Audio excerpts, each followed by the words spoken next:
kalau digitalisasi itu kita mendorong pertumbuhan lebih cepat, tapi dengan kecerdasan artificial ini nanti masuk semakin banyak lagi, sekarang sudah, itu akan merevolusi cara-cara kita ber-UMKM. Masih sudah disambut Pak Cukup, terima kasih Bapak Ibu perwakilan pemerintah Kota Malang, Direktur Utama Bakti, Ibu yang ini ada Kabiro Humas kami, terima kasih Pak Tommy dan Ibu Bapak, terima kasih.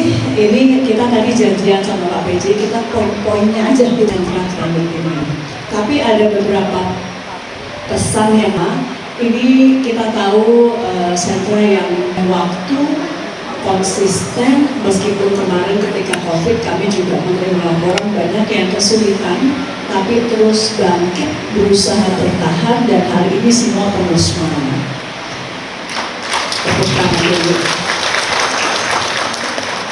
Hubungannya tadi kata Pak PJ itu hubungannya dengan Ibu Menteri Komunikasi Digital apa ya kira-kira? Kami sebetulnya sekarang juga sedang banyak keliling ke beberapa daerah, dan kalau kita bicara digital Pak PJ, kita nggak cuma bicara ibu kota provinsi. Justru masa depan kalau kita mau mengejar pertumbuhan ekonomi melaju ke arah 8% sesuai target Presiden Prabowo Subianto, itu yang sekarang kita lihat adalah kota-kota yang non ibu kota provinsi, karena di sini atau di daerah-daerah kota non ibu kota provinsi ini yang kita sinyalir kenaikan ekonominya masih bisa kita dorong tumbuh dengan lebih cepat. Nah, bagaimana dorong tumbuh dengan lebih cepat? Nah, salah satunya adalah melalui digitalisasi. Ya, Bapak Ibu sekalian pasti sudah banyak menggunakan HP-nya untuk e-commerce. Siapa yang suka belanja online banyak di sini? Oh, jujur semua Pak, banyak. Jadi pagi-pagi dengar paket gitu ya ibu-ibu ya. Sekarang saya tanya siapa yang, kan ini kan pelaku UMKM, siapa yang sudah memasarkan produk-produknya melalui online, melalui digital? Wah, luar biasa, tepuk tangan dulu. Saya selalu bangga karena memang sudah lebih kerja saya udah lebih berkurang sedikit, karena ini tadi kalau kita lihat mungkin hampir setengah ini bisa membantu yang lain-lain yang belum.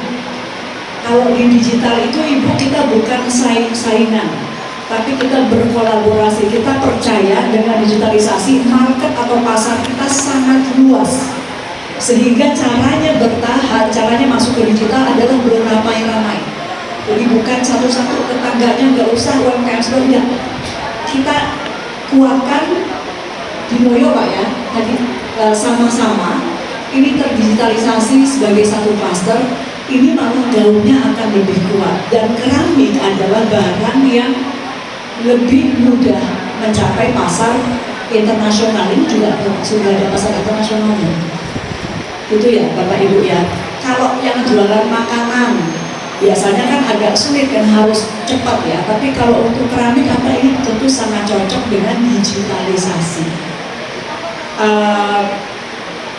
Saya boleh tanya lagi, biasanya tadi yang pakai digital itu untuk apanya? Marketingnya kah? Atau pengirimannya, logistiknya sudah pakai? Penjualannya, berarti marketingnya ya. Ada nggak yang sudah pakai kecerdasan artificial atau artificial intelligence? Wah, hebat, dipakai buat apa Bapak Ibu?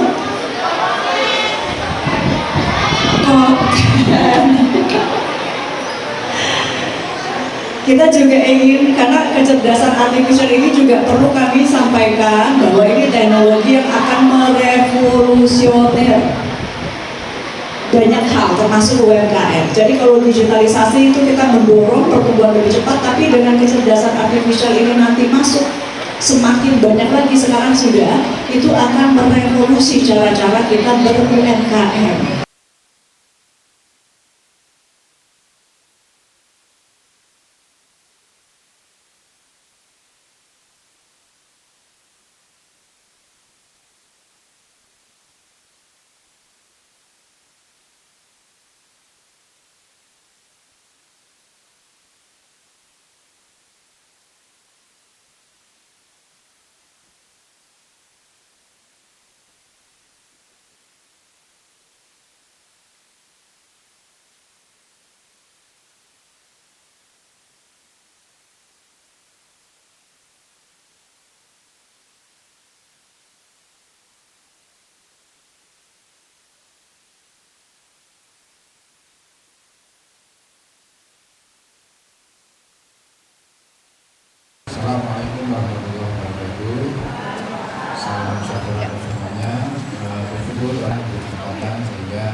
mengikuti kegiatan bimbingan Bu Menteri.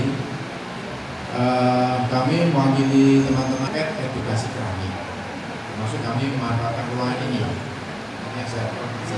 Dari situ rata-rata setiap minggu itu ada 2 kunjungan dari sekolah, dari mahasiswa. Kami dari memberi ruang kepada masyarakat itu ada generasi penerus yang lebih. Tapi yang akselerator Bu, yang tahun 2024 kemarin termasuk yang premium gitu. Nah, karena terlalu gede Bu sekarang Bu. Nah, kalau misalnya kita UMKM nih Bu ya, untuk produk saya itu kena potongan sekarang 15% di Marketplace dan Shopee. Sebelum menyampaikan, saya ingin melaporkan juga program Bapak Budiantara. Kemudian kita lakukan beberapa perjuangan itu sudah ada. Saya selalu menyampaikan bahwa nanti ke depan beliau ini semuanya juga pemerintahan digital gitu ya, artinya layanan publik, kemudian procurement, nanti pengadaan semua beliau maunya secara online. Untuk apa? Untuk mengurangi inefisiensi, mengurangi atau memotong rantai-rantai korupsi, jadi semuanya transparan dan digital. Jadi kita semua sama-sama sebagai satu bangsa, mulai dari UMKM, pemerintahan, itu kampus-kampus semuanya level up. Nah, yang ini mungkin saya tambahkan di sini adalah tadi untuk masih yang kedua ya, tadi marketplace sendiri dan lain-lain itu tadi sudah dijawab sedikit.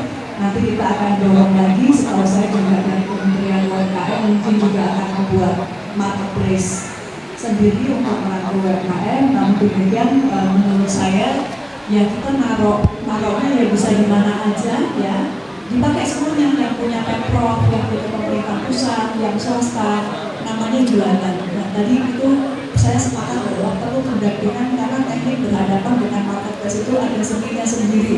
Nah ini nanti akan didampingi oleh teman-teman dari Kementerian Komunikasi dan Digital. Tadi Pak Nyoman juga menyampaikan dulu kan namanya Kementerian Komunikasi dan Informatika ya Bapak Ibu ya. Nah ini kita berubah juga, salah satunya ini untuk menanggapi pertanyaan yang terakhir. Mas siapa tadi Mas dari PT? Pak Usairi. Ya, jadi salah satu dari perubahan nama Kementerian Komunikasi Digital ini diantaranya ada direktorat khusus yang menangani kecerdasan artifisial dan teknologi baru. Karena kita sadar bahwa pemerintah harus memitigasi teknologi-teknologi baru yang luar biasa banyak bentuknya dan juga harus dikejar, termasuk kecerdasan artifisial. Kenapa Bu? Ini mungkin untuk semangat buat teman-teman yang keramik ya, karena ke depan itu memang eranya semuanya akan berubah dengan teknologi digital. Jadi kalau kita tidak mengejar, sekali lagi mohon maaf agak pahit-pahitan di sini, kita bisa tergilas zaman, kita bisa tergulung oleh industri yang sama yang mungkin dilakukan oleh negara lain yang tidak punya keahlian keramik, tapi dia belajar melalui kecerdasan artifisial untuk membuat yang dibuat oleh masyarakat Kota Malang. Jadi ini teknologi tiap datang itu ada plus ada minus. Nah minusnya ini yang harus kita jaga, gimana kita mempersiapkan Bapak Ibu ini juga siap untuk on board tadi istilahnya. Karena kalau tidak, orang lain on board duluan. Ibaratnya naik kereta, kalau kita terakhir kita ketinggalan, nanti jadinya pacar ketinggalan kereta judulnya ya. Jadi ini yang tidak boleh. Nah sekarang Kota Malang ini salah satu yang juga cukup cepat. Siapapun yang pemula itu akan mendapatkan keuntungan karena ruangnya masih luas. Kalau nanti semua orang sudah on board, itu kan sesak berdesak-desakan, pasti nanti di marketplace-nya juga makin, ya namanya itu ibaratnya pasar besar. Penjual digitalnya ini belum terlalu penuh, belum terlalu banyak. Jadi mari kita masuk sekarang daripada nanti sudah penuh sesak. Gitu. Memang namanya kita jualan ya Bapak Ibu ya. Kalau jualan yang awal-awal itu resikonya memang sekali lebih tinggi Pak ya. Untungnya bisa jadi lebih tinggi, tapi resikonya juga ya. Orang belum pada jualan di pasar itu, kok udah ada yang berani dijualan gitu. Nah, makanya perlu yang namanya pendampingan. Pemerintah ingin mendampingi. Nanti kalau sudah jalan, ini sepenuhnya adalah market yang mengatur. Tentu kita membuat regulasi supaya mengamankan UMKM, tapi intinya kami ini mendorong, mendampingi. Berhasil atau tidaknya tetap nanti ibu bapak semuanya kuncinya. Bagaimana bertahan dan lain-lain. Kami sekali lagi mendampingi. Kenapa perlu didampingi? Karena ini berhadapan dengan teknologi baru. Jadi kita punya kewajiban. Pemerintah punya kewajiban. Kalau usaha-usaha biasa mungkin sudah pada bisa jalan sendiri-sendiri, tapi karena ini teknologi baru, pemerintah punya kewajiban mendampingi. Tapi kan akan buat lagi gitu ya. Jadi harus dari masyarakatnya juga yang kita inginkan tergerak. Pakailah internet untuk level up UMKM, pakailah internet untuk pendidikan, pakailah internet untuk hal-hal yang baik. Jadi itu yang dijaga di level keluarga, eksekutif kepada Bapak Ibu sekalian. Terima kasih.